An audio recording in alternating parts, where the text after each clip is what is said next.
Hello and welcome, Dr. Marguerite Schinkel. I'm okay to call you Marguerite? Yeah, no, of course. Yeah, thought that. So, Marguerite is a, what would you say, lecturer at the university, Glasgow University, in criminology. That's Is that right? You're yeah. a criminologist, okay? But you're not really here to talk about your job at the university. We're here to talk about the work that you do in terms of research for the justice system. And we will talk about, because I became interested in all of this through a certain case in Scotland that's quite high profile, and it's just got me so interested in so many different bits of the justice system. So this is my very first podcast of actually exploring all of that, and having a conversation about it. So I thought we would start off with a wee bit of background on you, though, who you are and how you get into doing what you do, and just so people know a bit about you. Okay, so I'm from the Netherlands. Yes. But I've been in Scotland my whole adult life, basically, but I still sound like I'm you've from got the the Netherlands. accent. Yeah. And I think I remember once when I lived in Canada for a little while, and I remember just sitting in the car and having a talk to somebody about prison and thinking, actually, that's a really weird thing to do. Like, if you take a step back and you think about it as if you've never heard of any such thing, or if you're from another planet, or you go like, oh, why are all these people stuck in this place, and then they come out again, and what has happened in the meantime, and whatever, and what link does that have to anything they've done? But it wasn't until I was an undergraduate and I did philosophy and psychology, and my philosophy degree had one of my professors was thought a lot about like crime and punishment and how the two are related and how we can justify the criminal punishment that we impose on people. And he thought it was communication, that we could justify it as communication, but maybe not the current way that we do it. And so I wrote my dissertation on the justification of imprisonment, and I thought, well, you could justify it as exile, as being out of the community for a while. But then I started being interested in, does anybody ever see it as that or as communication? And it turned out nobody had really looked at that, how people who go to prison or who are judged by the criminal justice system, sentenced, how they see what happens to them, if they think it's fair, what they think the point of it is, does it work in their life? Like, what kind of story do they have around that? So that's how I ended up talking to long-term prisoners about, what does that do? So your interest was generated by how the actual person being incarcerated viewed it. So, for example, as punishment, did they accept that? Or was it just like, oh, you're a bad boy or girl, and, getting locked away and then really getting out again and perhaps just re-entering the whole cycle, which does happen. I mean, we're digressing already. Well, so I thought it was weird that nobody had done that research, because there's loads of research, for example, on physiotherapy and why people don't do the exercises or whatever, but there wasn't anyone, it's it's probably one of the most serious things we do as a society, if we think of it that way, to people, looking them up for sometimes quite long periods of time. But if we then don't know how they perceive it, what's the point? Yeah, shouldn't we at least know that? Even if we might not think that that's all that we care about, we should at least know that. So I came at it from quite a kind of intellectual, kind of curious kind of point of view, and I always like people's stories, and I'm interested in people. But when I did that, I realized that whole kind of almost not objective, but kind of a step back, oh, how does this make sense to you? Didn't really work, because people had to make a certain sense of it. So people were in prison for a long time and they had to survive that. So these people were long-term prisoners, so they were in prison 4 years or longer. And this was only men I spoke to for my PhD. And it was so some even people who were innocent, who said they were innocent, said, well, if I hadn't done that one, if they hadn't punished me for this, then I would have done maybe something worse in the future. So it wasn't about the connection between the punishment and the crime, as the punishment was so full on that they kind of had to accept it. Because if you're spending 8 years in prison opposing it, that's much, much, much more difficult. And prison staff knew this. This wasn't something that I was the first to find out. Prison staff knew that maybe people oppose it for a while. And there was one guy who was appealing and who wanted to get compensation for being imprisoned unjustly because he was innocent. But he also said, I kind of shrugged my shoulders with it. Because there's other stuff I've done that there's other stuff I've done that I didn't get caught for. You know, so they kind of found this way to accept it. And so obviously most people said they had done what they were imprisoned for, but they also had this way of, this was in Glasgow and like 15 years ago or so. And it was quite a good, it was a safe prison, and people had good relationships with staff, relatively good. Mm-hmm. And people were just like, I just forget about the outside world. I just live within these four walls. Like, I don't think about the outside. People were sometimes separating themselves from their family, not wanting to have visits, because that made it easier to be inside if you didn't think about the outside. Mm-hmm. But that obviously then makes it very difficult when you come out of prison. So, when you've just got me thinking there when you're speaking, we kind of, as a society, although many people don't think this way, but many people do just accept prison as somewhere that people go when they commit a crime and they don't want to know anymore. They're not interested in knowing anymore, unless, as I learned, mm-hmm. it affects them directly. Then people want to know more about it or have more to say about it or whatever. Mm-hmm.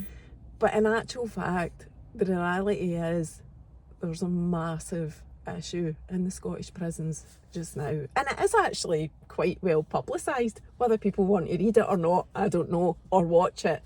But even, I've mentioned to you already this week's episode of Disclosure, you know, it quotes the numbers of, you know, it's 8,000 odds or something. Mm-hmm.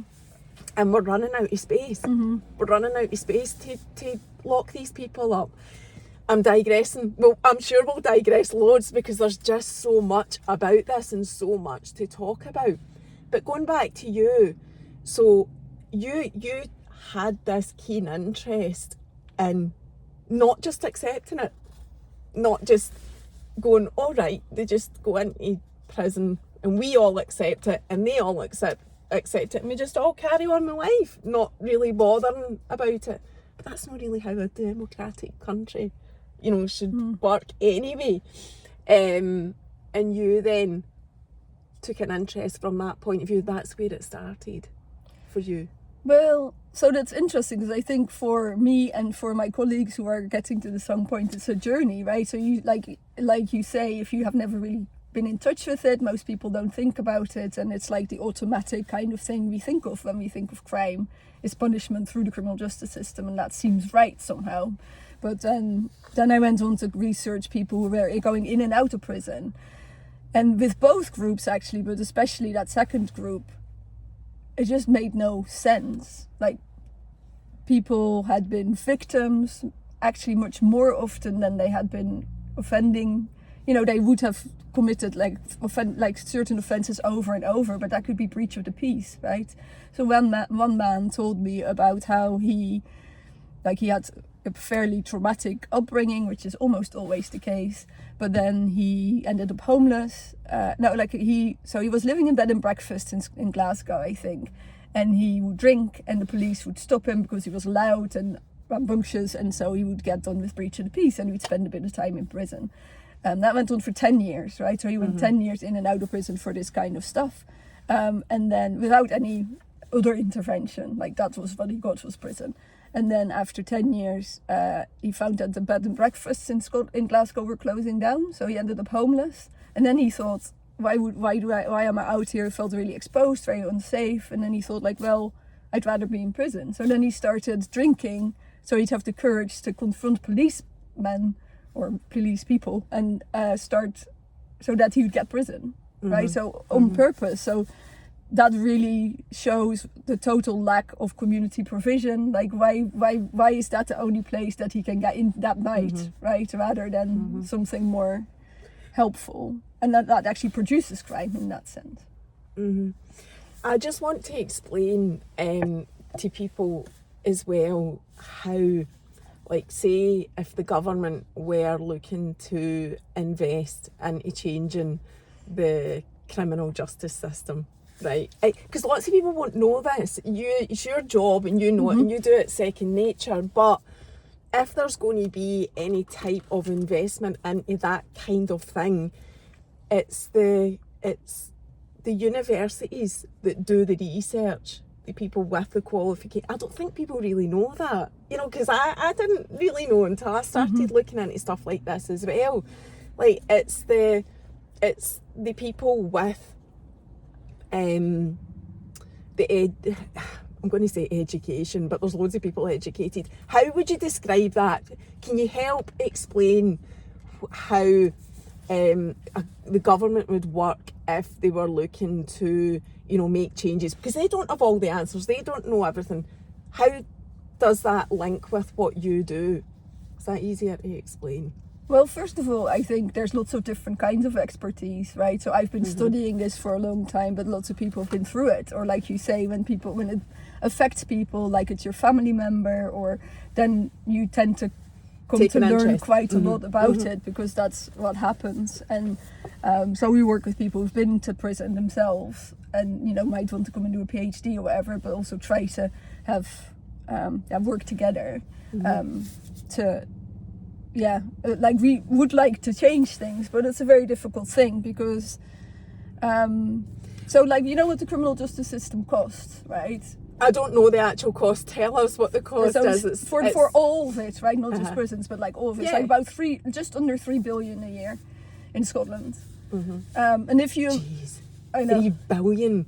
I wasn't expecting you to say that. That's incomprehensible, that level of money. I know, and that's not just prisons, as you say, that's the whole system. The court system, the police, all that stuff. The rehab, is there any rehab? That doesn't include it. There is, but there's a huge argument about whether it works or not. And rehab isn't just one thing either, it's loads of different things. But anyway, going back to you and what you do, what's the name of that body? I've forgotten it. The name of the body that you do your research for that ultimately feeds into the Scottish Government. What's it called? Well, it doesn't. So we're the Scottish Centre for Crime and Justice Research, but we're not connected to the government. Sometimes we'll do a piece of research for the government. Yes, that's what I was meaning. They would come to the... But not necessarily. They go not all always. Kinds of places. You're just one of the places that they would come to. So, but ultimately, you could be advising and researching for the Scottish Government, who I assume will have the final say on what happens in the justice system. Yeah, well, so at the moment, like, some of my colleagues are doing an evaluation of the community custody units for women. So, like, that does happen, but it's not, that's not necessarily always our aim. Like, I haven't been in this job as long as some of my colleagues, we have, me and a colleague who's done this for longer have set up the Coalition Against Punishment to try and talk to people beyond the government, because the Scottish Government says a lot of really good things about punishment and imprisonment especially, like we want less imprisonment, but they've been saying it for so long and it's not happening. Nothing's happening. And there's a few points to make. So it's not just that the criminal justice system doesn't work, it's also that it picks out a certain group of people. Everybody commits crime. Most of us, so it kind of affects all of us, right? So everybody commits crime, but many of us don't get caught in this way. Tax evasion is really similar to benefit fraud, but isn't criminalized in the same way. But usually the amounts are much higher. So that's one example. But like, not paying taxes, but like insurance fraud. There's a lot of crimes. Taking drugs, like that happens across the population. But white collar crime sometimes gets punished, but often much less. And there's very, very few people in prison for white collar crime. And then certain populations are much more under heavy surveillance. So one article I wrote was about these people go in and out of prison. Every time the police sees them, they end up with a charge because the police confronts them and they know that they're going to get done with police assault or breach of the peace anyway. So then sometimes they kick off because they know there's no point not doing that, because the police is going to be believed in court, right? They're a persistent offender with a long record of offences, and the police is the police. So they can't win there. So it's almost like some people live in a completely different kind of police state than we think of, but like than people who aren't in that position think of, who might be committing all kinds of crime, but think of the police as their friend and the people that they go to when they need help. So it's almost like saying there's a certain group in society that are more prone to get imprisoned for committing their crime. And punished in general. And there's a lot of data on this. Like in America. Oh, yeah. But in America, like they criminalized crack cocaine. Lots more than normal cocaine. And who was taking cocaine? White people. Who was taking crack cocaine? Black people. And for the same amount, there's no evidence that there's any reason for criminalizing crack cocaine more. But for crack cocaine, you get 10 times as long as a sentence than for cocaine. So there's a real sense of constructing who is a criminal. Almost, right? And it sounds like the more vulnerable people in society are more likely to be classed as a criminal. And why has that happened? This is only coming to me now as we're talking. How did that happen? Well, so if you're like, so I'm in the sociology department. If you look at that sociologically, then you would think that, that it's always been an instrument of the state to suppress certain groups of keep people under control who were otherwise less economically good citizens in those kind of terms. So the focus has been on... But it's also scapegoating. So it's like, these are the bad people.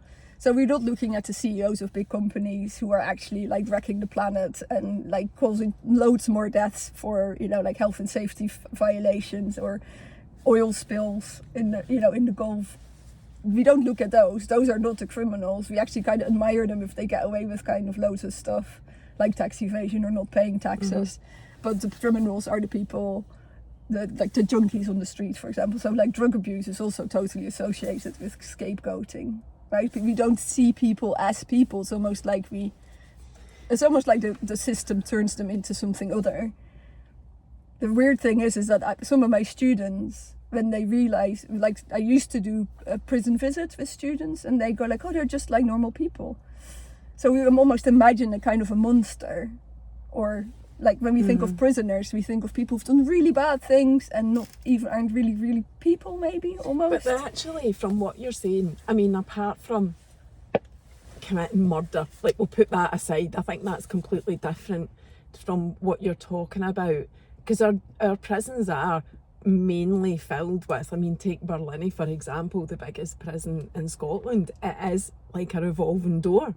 It is mainly filled with I don't want to say petty crime, but crimes that are, for months or maybe 12 months or 36 months or whatever, and it's sort of they're out and then they're back in and whatever. And then when you think about the level of crime that you're talking about that just doesn't even get addressed, effectively that's what you're saying, is it doesn't even... But a lot of us commit crimes and it doesn't get addressed. And it's not a problem, right? It's not a problem because like we all drugs get away for with one. it. Exactly. Exactly. The number of people that take illegal drugs.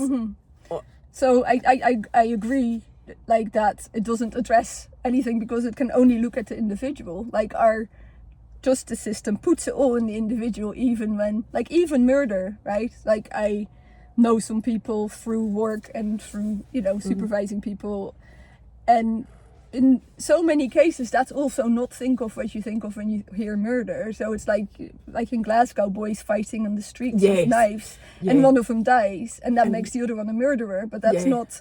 There's so much luck and bad luck involved in that, and there's loads of those kind of situations where somebody just does kill somebody. Right. So in that sense, it is murder. But how much culpability? And so with murder you get a life sentence by definition. So first of all, that means you go to prison for the punishment part, but then you're unlicensed. It's very, very difficult to get out because the parole board is very conservative, so it's really, really difficult. You have to jump through all the hoops that you need. So you might be waiting for courses, like a course that you need to take. There's quite well known now that you sometimes have to wait for years because the prison isn't putting you on that course.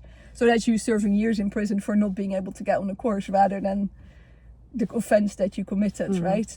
And then you come out, but then you're on license for the rest of your life. So, and one of my PhD students is looking at what happens when you in that situation and you're having trouble, but you can't tell your social worker because you're too scared of being recalled to prison. And then when you're recalled to prison, you have to go through that whole process again with probation, or with the parole board. So there's that, but I was going to say something. I was just going to say about the murder that we're talking about as well. I know, and I realised this because I've talked about prisoner rehabilitation, and if a murderer commits that type of crime, would, as a society generally, I had put the question out there, would you be open to, if they accept or willing to accept they made a mistake, are you open to giving people a second chance? And in my experience with the people that follow me, most people were. Most people were okay with that. That's reasonable. We'll accept that things happen in society.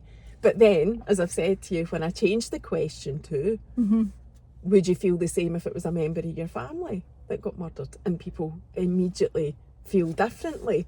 And again, it's like, how do you even get over that? How do you even, how would you even persuade somebody in that situation that the murderer is worth, for want of a better phrase, a second chance? But personally, so my own view is that I am for,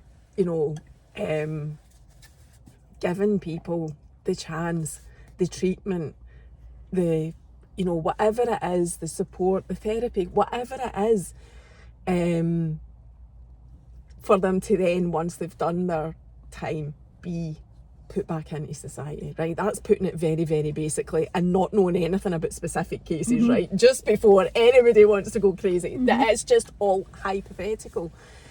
But the situation that we're in is that most of the murderers anyway that are in Scottish prisons where they did actually commit the crime, right, because I'm aware that there's a lot of people that didn't as well, it's been that scenario of, like I say about everybody, we're all one bad decision away from being in that situation. And that really resonates with me. Like I do, that gives me shivers, when I think of that, because it's not about them or, the scenario or whatever. It's just one moment in time where you've done something and that's it. And rightfully so, you've got to pay the price for that, right? I get that. You've got to pay the price. But do we know that punishment works? Yes, but that's what I was just going to say. But the punishment that we impose, there's massive question marks over it. Because even with murder, right, and somebody serves, say, 20 years, 25 years in jail, then coming out and having to adjust to normal life, really, what chance have they got? Exactly, Unless the support is there, what chance have they got? So anyway, getting back to what got me interested in this is when I looked into it more, the type of murder that I was talking about was the stuff that you see on American true crime programs, yeah. Which Disney really, very, very few cases of, serial murderers in Scotland. Very few. It does exist, but we know of. I should say that we know of. But that kind of fantasy of a serial murder, we don't have a massive problem with that, right? That's not what we are dealing with what we have in terms of crime and imprisonment and whatever. So it's a wee bit, because I was interested also in the psychology of those types of criminals, but actually after speaking to you, I thought it's a wee bit like no really worth having that conversation, because that's not what's happening. It's almost more about our own psychology, that we're so willing to see the problem as just a few people, where for example, like we probably do have companies that have killed multiple people in Scotland, you know what I mean? But we don't think of it that way, and we don't think of them as being evil or all those kind of monikers, whereas we do with people. But like you say, like I've interviewed people who've thrown a punch and the person lands badly or has like a weakness in the brain and dies from that punch. And you know, we're women, we're less likely to throw punches, but, you know, like something like that. But the outcome of one act determines what it is. Like you say, if you throw a punch, the person dies, it's called murder. If you throw the same punch and the same person, you know, all hypothetically doesn't die, it's not then obviously murder. Yeah, so, I mean, it's a wee bit crazy when you start to think about it. But it's even crazier when you think about the criminal justice process, how understaffed and underfunded the courts are, and the defence and all that stuff, and how much time people get to spend on these cases. And so people sometimes plead guilty to things they haven't done because that's the arrangement they can come to with the state. And so when I was talking to people in prison about what's the connection between the thing you've done and the punishment, and you think they fit, like they were like, nobody talks to, like, what do you mean? Like, nobody talks to us about that, right? And we think it's really weird, like for example, in places like in Africa, where people pay money if one of their family members have killed somebody. We feel like, how can you equate a life with money? Like, how can you express it that way? How do you cite how much? But we do it with time. And like in the 70s, and that's totally been inflated since the 70s. So in the 70s, you'd maybe get 10 years for murder, and now it's 30, right? And there's no actual link between those two things, let alone the idea that, you know, all the ways that that's constructed, like what is murder and when does it become murder. And there's a huge part of it that's subjective. And I was thinking when I was driving here about, you know, a recent case that's been very much in the public eye is Katie Allen. I hope you don't mind me saying it. It's public. And, you know, that scenario was that Katie was a university student and stupidly got into her car. You know, and I say that this is all I'm quoting what, you know, our mum would say. I saw her mum speaking on Disclosure. Got into her car by mistake, fully accepted she made a mistake, hit a young boy, injured him. He didn't die, and she injured him. I'm just stating this as the facts. And the boy's mum said he didn't want Katie to go to prison. That's right. The family said they didn't want Katie going to prison, and yet she got served a 16-month prison sentence. And the story is heartbreaking. I'm welling up even talking about it. 3 months into her sentence, because of the way she was treated in the prison, she took her own life. And then I was thinking about, so I was watching the Amar Anwar. I've just been telling you this as well. I'm watching The Firm, which is the docu-series on Amar Anwar, and there's a guy on it, again, don't remember his name, but he got caught with a firearm and bullets, and got one of those, his sentence was one of those curfew things, so it'll be a tag, I assume, where he's got to be in by 7 at night, and from 7 at night till 7 in the morning.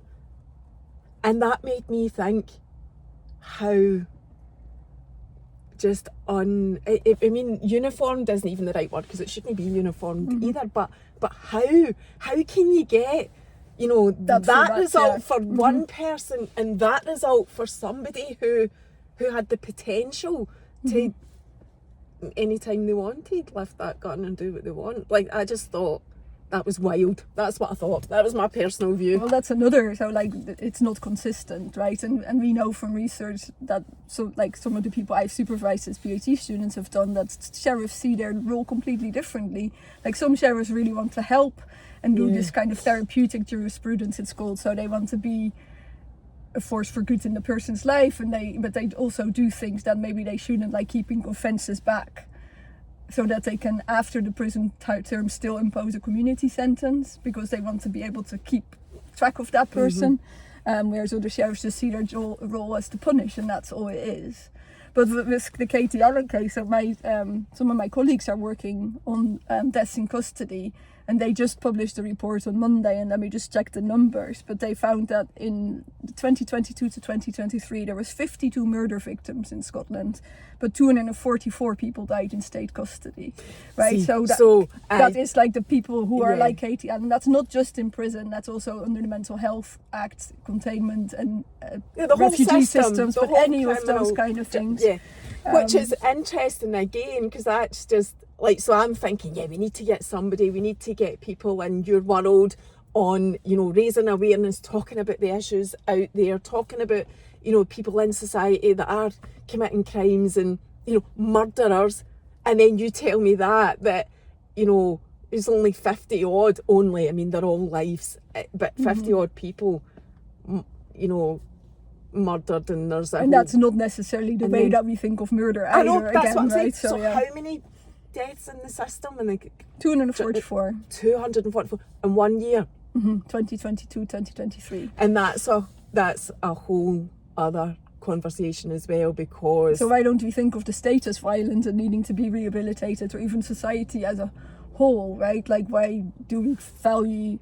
And most of the time, like, the fatal accident inquiries take forever, like, and like Katie Allen's family is doing everything they can, but if you don't have the resources to do that or whatever, then people are just forgotten almost. yeah. You know. So from Where's that in the newspapers? Evil state kills. Yeah.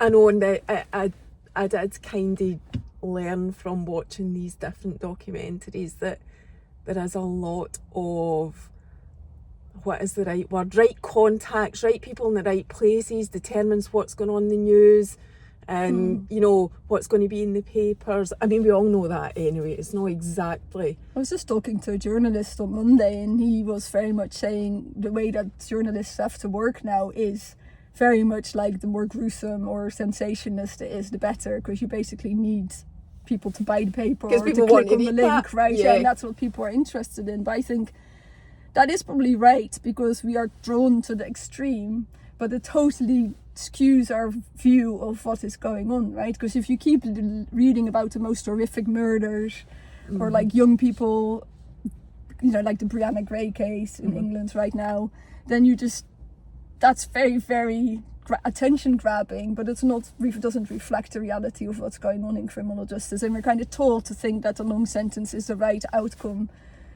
in those cases. Whereas in, like, for example, Norway, this is quite an old article, but it compares the Jamie Bulger case. Yeah. Is that his name? Yeah. Yeah. With a case in Norway where 2 children killed another child, and in Norway there was no reporting. They kept it. Everybody agreed that all those children needed help. So it wasn't that kind of punitive reaction, whereas we know what happened in Britain with that case. But I think, almost we're all. Well, no, I don't think I think we're all badly affected by this system, because even though we don't all get punished by the system, and it punishes really selectively, we're all stuck with only that option, also as victims of crime, right? So if you think about, if it was one of my family members who was murdered, the only thing we think is, I want that guy to go, or this woman, to go and have a long sentence. That is the automatic kind of where we think. But and if we were in America, we might think, I want to get that person to get the death penalty, because that's people how we think feel, that right? in this country. People, even though we don't have the death penalty, people do think you can't hope for that in this country. But wouldn't it be like, if we imagined a completely different thing, where you use that billions of pounds to do something where right afterwards there's lots of mediation, or there's lots of, you know, like getting to understand what happened. So there's examples from Africa, for example, where there's been a genocide, and so one group has been killed by another, or like political unrest or whatever, but then there's a ritual that is actually initiated by the perpetrator. So somebody's killed somebody else, and the perpetrator says, like, I want to do something about this. And then what happens is that the family friend of the person who's killed sets it all up and talks to that person. So it's not the family directly, because obviously there's a lot of feelings so there's involved. a mediator. But then they, I can't remember the name of it, but then they all work the field of the person who had died. So that was something that already existed, where people did that for AIDS orphans. So like, if there was an orphan, then the community would work the fields, because the child wouldn't have been able to do that. And in this case, so they also worked the field of the person who was killed, and in that process, the family friend asked the perpetrator all the questions, like, why did this happen? You know, what happened? What was going on with you? What, you know, how? So that the family gets to hear all the answers to all these questions they might have that don't come out in our system, right? And that's a massive thing. And so they get to hear all that, and then it's not only the person who killed who makes the apology, and they can do that genuinely, because there's no punishment attached to this, right? So they can say, I did this, and I, you know, but also the other people who carry some, like maybe their elders of their family or the chief of their village also apologized. And then the rest of it is what we would call more ritual in terms of tying in with their belief systems, that if somebody's killed, they can't look after the people who come after, like after the people who are still alive. That's like how they see what happens when someone dies, is they look after their descendants. And so they feel that can't happen when somebody's been killed. So the whole family suffers effectively. Which is anyway the case, right? That the whole family suffers, but they see that also as in that they're not being looked after by their ancestors. So then they do a purification kind of ritual. That means that person can take that place in their protection, and then they cleanse the land also, so that the land, that the land is purified from that killing. So there's bits obviously that depend on a belief system, but that ritual, but that idea of all working together on something that belongs to the victim and being in motion and not just in a courtroom. Like in a way what we have is a ritual, right? We have people in weird clothes with weird wigs, speaking weird language that other people don't understand.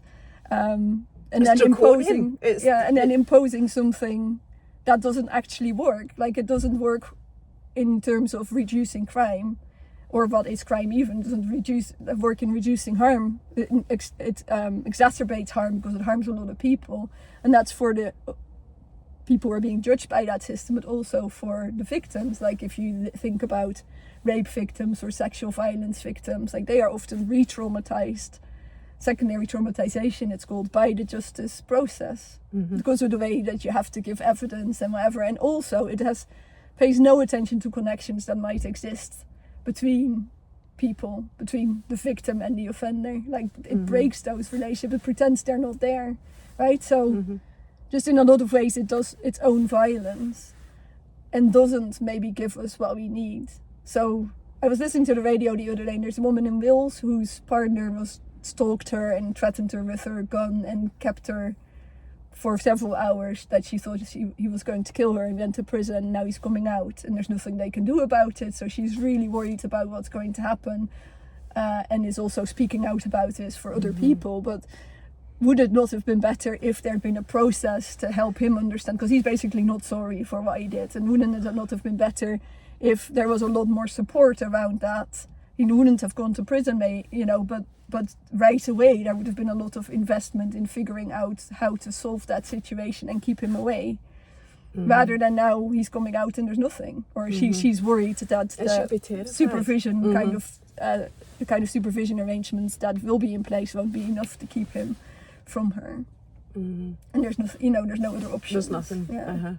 So that if you spend that 3 billion on other things and have had people who are trained as highly trained as our criminal justice professionals, like the barristers, police, all that stuff gets a lot of training. So what about if that training was more about conflict resolution, mediation, keeping people safe? Which brings me on to my next question that I was going to ask you. I mean, in sexual offences, again, another whole other conversation, because there's a definite feeling in society, and I feel it myself, having been a child, that not, how do I word this,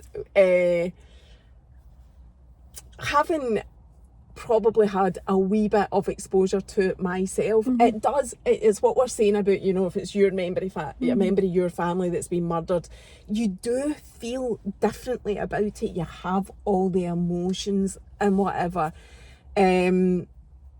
but there is a definite sort of, nobody's really willing to listen or go down the road of how we address sexual offenders other than locking them up and throwing away the key. Most people, I know it's not what you think, I'm just saying society, it's very much, that's kind of how people feel about it. So we've got a massive hurdle there before we even do anything in terms of addressing how maybe the justice system should deal with that type of crime. And I get that, but so I just wanted to say that, right? But what I wanted to ask you was, So with the work that you do, you're very passionate about the justice system. It's coming through that from you that the money that is spent currently, which is a massive amount, like you've said, on the system, doesn't actually, how would you describe it, doesn't solve the problem, to put it really simply. Doesn't actually solve the problem that we have. And it is a problem. You're not saying it's not a problem. No, I'm It not is a saying problem. people don't harm other people, and I've also got some experience of that, and that's still affecting me now. So it's not like it doesn't have an effect or it's not serious, but it's more about what would be the best way to deal with that. And the way that we're dealing with sexual offenders now also means that people can't go for help when they know themselves that they have those and we kind of talked urges, about this. right? Yeah. That's right, especially for women. And you're very passionate about the, women not being able to speak about what's happened to them for obvious reasons. And the other thing is the amount of crimes where they've happened, where, statistics prove that sexual crime happens mainly against women, right? So when that happens, the number of crimes that aren't even reported by women is massive.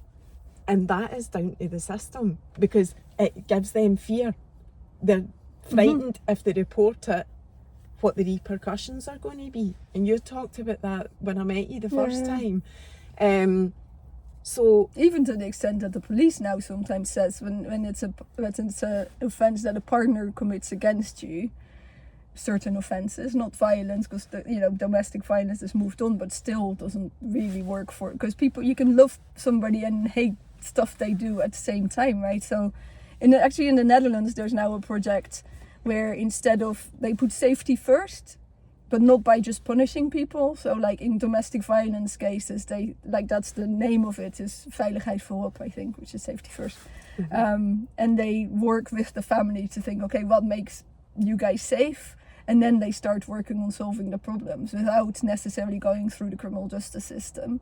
And that maybe fits the situation better there than just taking one person away, putting them in prison, and there's no coming out safety. again. And you don't know what's going to happen, if they're going to get out in bail or whatever. There's no, that sounds, especially for women, sounds like such a good idea. If you report something Working and with there's the something family immediately put in place to keep you safe, then I wonder how that would change. And then you can decide whether you want to work on it or get your divorce or whatever it is, but the police actually also now says to women where, for example, their partner has filmed them in the bedroom without their consent and has, while they're having sex, and then putting it on websites or whatever, the police says, like, you really need to think about whether you want to report this, because if you report it, then this will all be set in motion, and that means that the father of your children, the whole, everything blows up basically, and all the connections are broken. Whereas if they're, but otherwise, if you don't do that, then you just have to go and deal with it on your own, because there's no other option, right? So, but what I was actually saying was that, like, I have interviewed only a very few people, so I'm not a big expert on this, but people who've committed sexual offences. In this case, it was like downloading images. Like, that person told me, like, I realized when I was 16 or something that there was something wrong with, me, but I couldn't go for help, because what reaction do you get if you go for help from, like, I need help with this? And there's people who try to help themselves, like, peer support groups that to try to not offend, to not do any of the things that you shouldn't be doing. That's a brilliant example. I have actually thought about that myself as well, when you hear that that's what's happened. And actually one of Jamie Bulger's murderers, that's exactly what he did. And I don't know if he's back in or out of jail or whatever, but that's downloading images, illegal images. That, I've always thought that is, is deeper than just being a criminal and getting thrown in jail. Do you know what I mean? It's like, and obviously look what he did when he was 12 years old. Now that is a sign of there's something deeply psychologically wrong with someone who does that. And the person you're talking about knows that there is something wrong, But yet, like you've just said, I mean, I'm pretty much just repeating what you've said, but I have thought about that it's how can people get the jail for having a mental disorder? That's almost what it's like, because for other mental disorders that is not downloading indecent images, there is potentially other support for you. It's just that this particular one, you're just immediately classed as a criminal, and that's it. And you don't get that mental support or whatever. Like, who does get the mental support? Like our prisons are full of people with mental health diagnoses. Yeah, that's another thing. And like brain say. injuries, yeah, but nobody gets yeah. like they don't get support. I've spoken to loads of people who have got first-hand experience of either working in prisons or having been in prison, and I've had 2 people in my car who have been in prison, and they say the same thing. They say that prisons are actually full of people who should be in mental health care facilities, whatever. What they are, I don't know, because I don't know enough about it. But again, that feels a bit frightening as well, that we're just, throwing people in jail that actually have serious mental health problems. I mean, most people probably do have some sort of mental health issue that's in jail, and I'm just going to say that because if it's not something as obvious like we've just described, it's trauma. That's it's suppressed trauma, which we all know plays out in a certain way. Yeah, I'm still so cautious about not wanting to suggest that people who are in prison are different, right? Because we probably all have not everybody has trauma, but trauma is very widespread. Like all the Theresa Mays and Boris Johnsons who were sent to boarding school. Like Darren McGarvey makes that point, the guy who wrote Poverty Survived. I follow Darren. So he says, why do I have to keep talking about the time that my mum chased me with a knife when all these other people have trauma too, but somehow that isn't, that's not how they are framed. We can only understand you through the trauma, but we can understand, so you and me both have had trauma. But that's not what we are defined by, and we don't want to be defined by that either, right? So it's difficult, and mental health issues obviously also exist throughout society, but that's not taking away from the fact that a lot of people who are in prison probably, so in my opinion, very, very few people need to I don't think anybody maybe needs punishment, and some people maybe need containment of some sort, and a lot of people go in and out of prison actually tell me I do best in jail, right? I feel like I belong here, I've got a really clear structure, and I can't do the things that I do outside because I'm contained in that way. And that, people get to jail on purpose, obviously. So but then maybe let's get rid of the punishment part and have places where people can have that containment if that's what they need. So the actual containment part would be much, much smaller. So in your ideal world, containment would be much, much smaller, and there would be more time spent on community building and mediation and trying to make sure that everybody has what they need in terms of safety. What is public safety? We think, prison keeps us safe, but it actually doesn't, because all these offences are still happening. And if you really want safety, there's actually the people who run Neighbourhood Watch in Scotland actually have conversations with communities, and they start what will keep you safe, and people say, well, if these teenagers stop hanging around and if they're away, but then eventually they really stimulate a discussion about, but what will keep everybody safe, including those teenagers, right? How are we all safe together? And I think that's a good question to ask, because I don't think the prison does keep us safe, or the criminal justice system, but it costs a lot of money.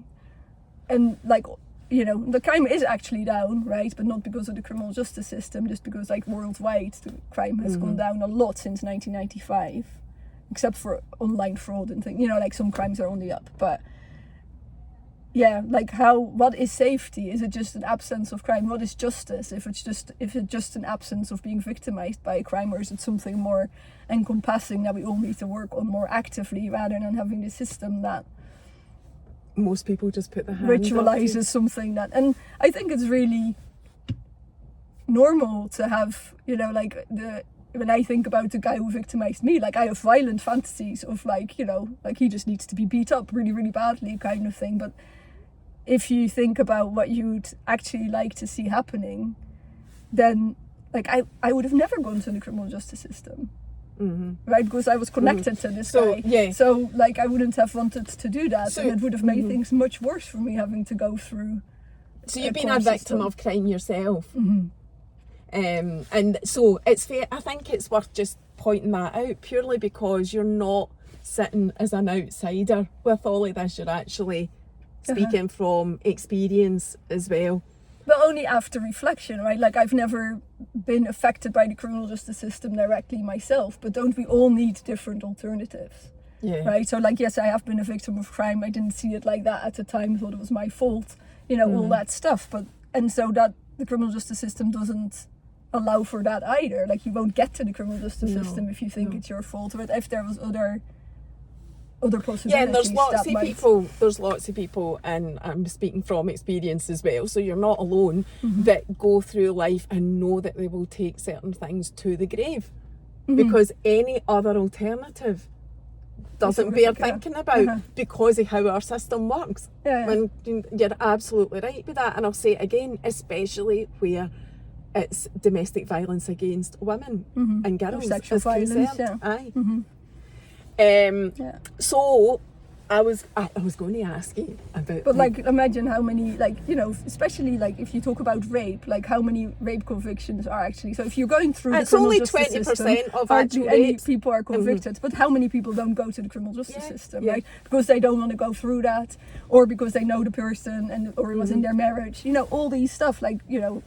So I think that, so the criminal justice system blocks a lot of stuff, a lot of justice that might be possible, a lot of healing. It blocks it because it's our only option. Yeah. So see the actual research that you do, you touched on going into prisons and stuff. How much of that really goes on in the real world? We don't know. Us normal people out here don't know what's going on in terms of work that's being done to try and improve or change or just do research. Are channels pretty open, and, you know, channels of communication, happening out there to try and improve the system?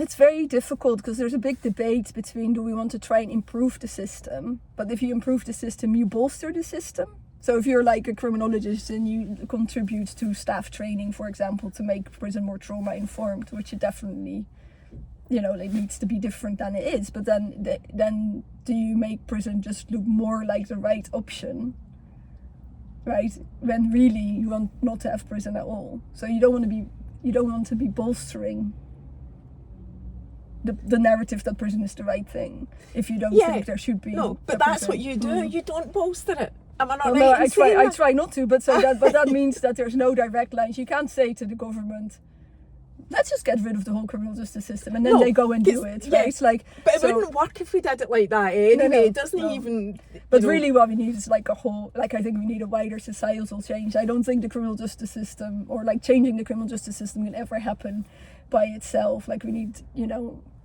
I mean, people always talk about this, and it almost sounds right-wing these days, but we need stronger communities and stronger relationships. Like, the people from the violence reduction unit often said, like, the answer is connection. Like, we need more connection, and we need to connect with the people who are committing the crimes, and maybe we need to connect to the people who are not paying their taxes and killing lots of people through their business practices, right? I don't know how you would do that.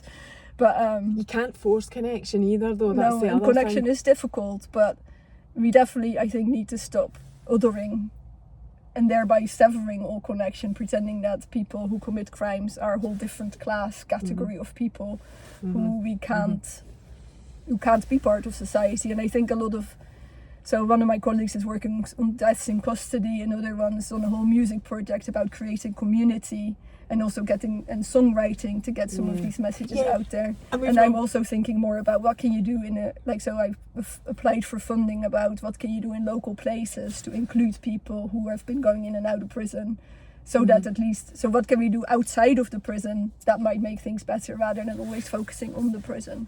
Because I've done, and I would imagine you're focusing on the because this exists as well. We've talked about this before. The pockets of society and areas and postcodes where there's a bigger percentage of people end up in prison for petty crime or whatever, or serious crime, whatever. So I would imagine your work where that's concerned would focus on these areas. Yeah. What I was going to ask you there, and this is quite controversial, but I'm going to say it's a wee bit an elephant in the room actually. You're talking about deaths in custody, and I mentioned to you as well, I actually know a friend who has agreed to come and speak after the current inquiry is completed, whose son died in custody, which could have been prevented. Katie Allen's another example. It is kind of well known that there is a bit of, what is the word where things just don't go to plan, and there's a bit of, well, I know that prison staff are all exempt from prosecution. Yes, there's that, but that's not what I mean. What is it when people are conspiring to not do the right thing? What is the word for that? Where things are not being done correctly. A bit of, I've just forgotten the word for it. Can't believe it. That's my brain fog. I'm not coming up with that either. But you mean like where it's kind of hidden, the things that are wrong? Okay. Yeah, so the stuff that we know goes on in prisons or in the justice system, and because we've touched on that there are also people in jail, but I certainly believe in prison that did not commit the crime, and it just stinks of corruption. That's the word. Corruption, there you go. Thank God I remembered that word. Corruption.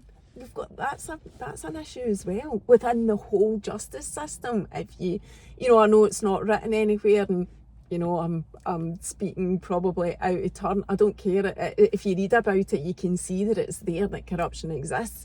We know that it exists in a lot of organisations as well. But what about that? Who deals with that? Who does the research on that? That is a good question. I think, first of all, I think there's a lot of good people who work in prisons as well. But it's a real uphill battle for them. Like when I was doing research in a prison, certain staff members would be sitting at the desk and there'd be a queue of prisoners waiting to speak to that staff member because they knew that staff member would help them and actually try and do something. There's other people sat at that desk, nobody was there, they were sitting drinking coffee.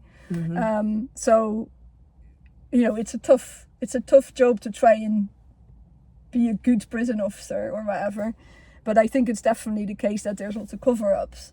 But I'm not an expert on it. And how would you, it's hard enough doing prison research, getting into the prison to be able to do with the stuff that is factual that you can find out. Well, I think it would be very difficult to go in and research corruption because by definition it's covered up, right? And so I'm that would be laughing, but difficult. I know that is the whole point, but I just wondered if it was something that you considered as well though when you're doing your...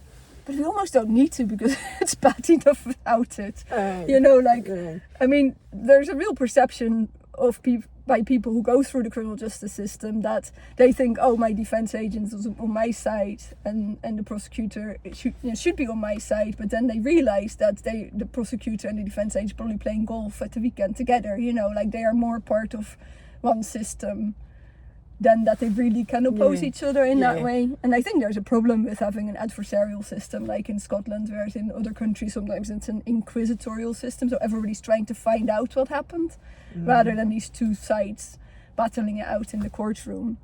And that's not even corruption, it's more like people knowing each other and having jobs more, for the boys, that kind of attitude. I'll do this for you. Having more allegiance to the system than to their client necessarily. At the same time, some people tell me that if I ask them how can I get into contact with you, they give me their defense agent details because they don't have family, they don't have anybody else who's stable in their lives except for their defense agents. I'm not saying that's true for all solicitors and defense agents. There's so many, whilst we recognise and know that corruption exists, there's so many much bigger issues that need addressed anyway. I think the biggest problem is systemic and how we think of harm, because that's the other thing. Once you are seen as an offender. Like usually when you're young in the system, like you're a teenager, then, you know, people tell me that themselves, they were given a lot of chances, and chances is community service or probation, and then you don't go to those appointments and you get given probation again, what would be a community payback order now.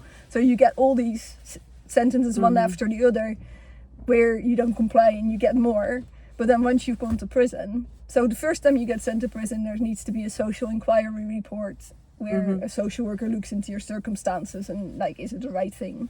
But then once you've been to prison, you can just get sent to prison again and again and again and again. And in my research, at least, it seems like you don't get another chance. But it's not true that people don't change after the age of 20, right? Like, so it might be just that you change later, but then you're just going to get prison for everything. And if you're under that much surveillance, like I say, if I had a police officer looking over my shoulder, I probably get done for something within too long, you know. But whereas, so it becomes really, really difficult to move away from that. So there is, and we've not even talked about the support that prisoners get or anything like that in this conversation, because that links into what you're doing anyway. And when does your sentence end? Like, shouldn't your sentence end when the time is finished, but then you can't get a job because you've got a criminal record, and you're stigmatized in all kinds of different ways.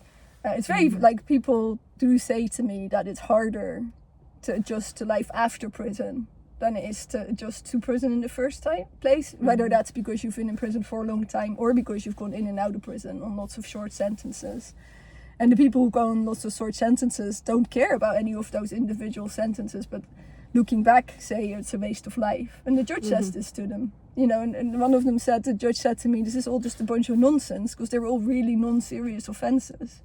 So they haven't benefited from their crimes, you know, they're not like profiting or anything like that. It's just one big conveyor belt. Of just like silly things. And prison is so expensive that, you know, and there's a you could do massive something different percentage of inmates that's the case. It's in and out and in and out and in and out. And it costs like 35,000 or so to keep one prison place for 1 year. So that's more if you go in and out, because there's a lot more processing costs. And with that money, you know, what could be so much better spent, possibly. Yeah, possibly. Well, I would say so. And that's what you focus on. Other ways to address. That's what I want to focus on now. Well, not even criminology, harm. Like, how do people move away from harm? How are we all safe? You know, like what we call crime. So, like, in my field, in criminology, there's a whole lot of focus on resistance. And a lot of that's now also looking at communities and how can people belong, but it's still focusing, resistance is moving away from crime. So you can't really say somebody's desisted if they're still offending. But that's why I think we also need to let go of that definition and just start looking at harm. Because it's like, so the people I interview, often they will have a good period in their life. These people go in and out of prison. They might be not offending for a good while, and then something else horrific happens, like they're raped or their brother is murdered, or, you know, those kind of things, and then they go back to offending, often to deal with that. And so that it doesn't mean that they haven't changed their life. It's just that life happens to them again, and makes it more difficult again. Just the final question that was what I was asking earlier. The going into prisons, doing your research, are the prisons quite open to people like you, or, you know, the prison system, to researchers, PhD students, criminology students, sociology students, all of that? Is it all quite open to letting you in to do your research? But you have to go through the research access and ethics committee. I mean, I realise that they'll not just chap the door. I realise that, but once all the it has been pretty good. It feels like it's closing down more at the moment. So like some of the people I supervise for PhDs haven't had access when they've wanted to focus on something that is already an issue within the prison system, like mental health issues. So they say, like, oh, we've already had to look at this, and so we don't need to duplicate. Oh, so it's not always. No, you don't always open. you don't always get in, even if you have the ethics from the university and stuff. And it feels like it's maybe getting harder. Women in prison, you know, I've got somebody who's looking at that. Have you been into any of the women's prisons to do research? I did the in and out prison was with all with women and men. So people go in and out of prison, included women. And you got in to all the prisons, because Marguerite's spoken to some well-known people, but we're not going to name any names. But you have had the opportunity to speak to quite a lot of people, and I just wondered how easy that was, how you felt as well.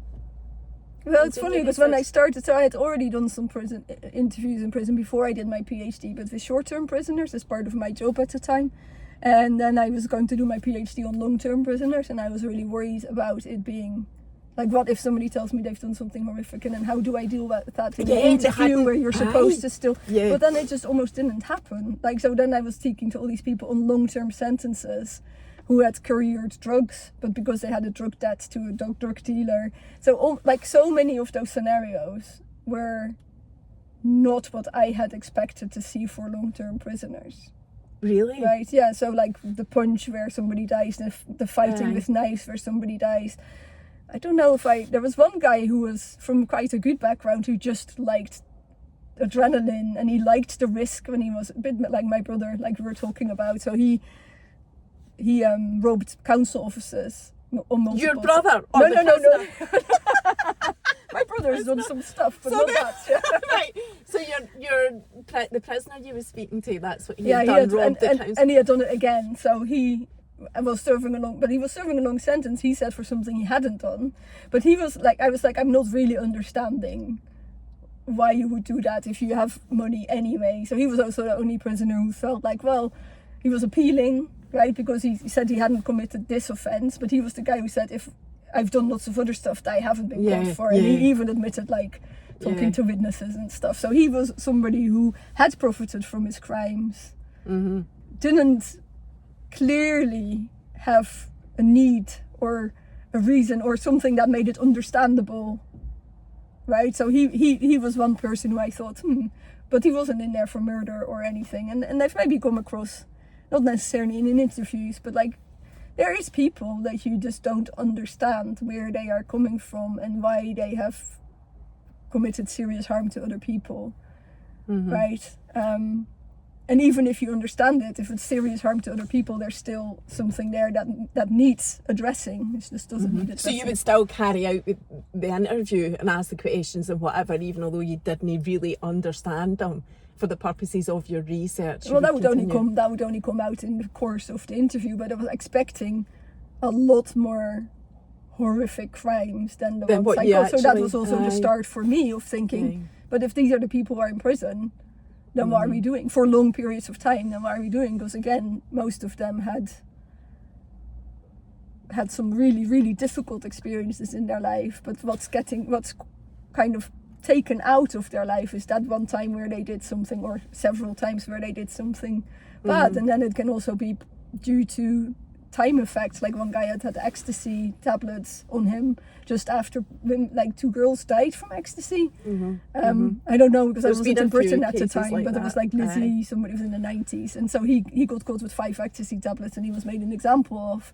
And then when he was in jail, he ended up, he used drugs, and then but because cannabis stays in your system for a long time, he ended up on heroin, became a heroin addict. In jail? Yeah, because, well, that's what people tell me, is that when you get a random drug testing, you're more likely to fail it on cannabis than on heroin, because on heroin you can flush it out of your system quite quickly. Right. And cannabis you can, so that's not the only time I've heard that people end up with a much worse drug addiction when they come because out. then they'll not get caught. Because they won't get caught, yeah. That's mental. Was there any situations where you were frightened when you were getting into the prisons?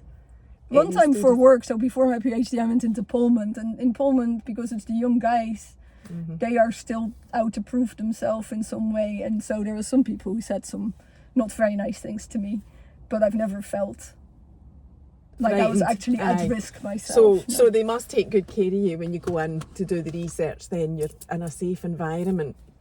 No, you're just in a cell with somebody, or like you and them, just the two of you. Yeah, or in a visiting room, or in one of those. Yeah, they're usually quite small places, and you sit with your back to the door. But again, like, why would we think that people would attack me in that situation. It's interesting. When I was pregnant, I wasn't allowed to go in. So both times I was doing research, I became pregnant. And then there's a blanket kind of ban almost on seeing prisoners directly. For prison staff, there's like an expectation that they will be moved into roles that aren't prisoner facing. But that also applied to my research. But it's like, why would somebody attack a pregnant researcher because they have courier drugs? Like, why do we apply everybody who's a prisoner is suspect in every single way possible, right? No, and also, you know, me even asking that is just a sign of what the belief is in society. That's they're all scared. And really, you know, if you ask anybody that's been into prison, they pretty much say the same as you. That you know, no, nothing's ever been. It's interesting because like the people that I know who've been to prison are not prison abolitionists, so they don't think we should get rid of prison because they have met people that they have real concerns about.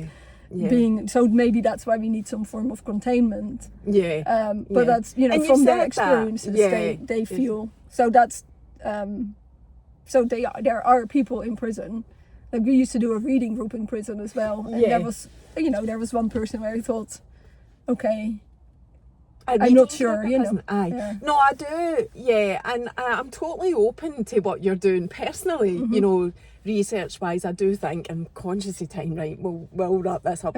I do think that what the work that you're doing is extremely valuable, you know, marry the old moth at Cumbernauld. Well, I'm glad you think that, because some people think it's all academic pie in the sky. I do think it's valuable, but I also do think and agree with exactly what you said, that there is still a requirement for some form of containment, you know, whatever type of person that is. I don't actually know. And also make the point we should also contain all the psychopaths who are heading businesses and causing worldwide collapses or whatever. I'm not arguing with you. They can be all together. I'm not arguing with you. I don't even know, you know, in this containment facility that we're currently imagining right now, who would be in it. But I do believe that there would be a requirement for it. Every single Prime Minister of the UK would have to go in there after their term. They can all be contained. We could probably give a whole list here. Politicians, right? That's plenty. Thanks very much for your time. It's been so interesting. I've loved this conversation. Thank you for coming today. Cheers. Bye.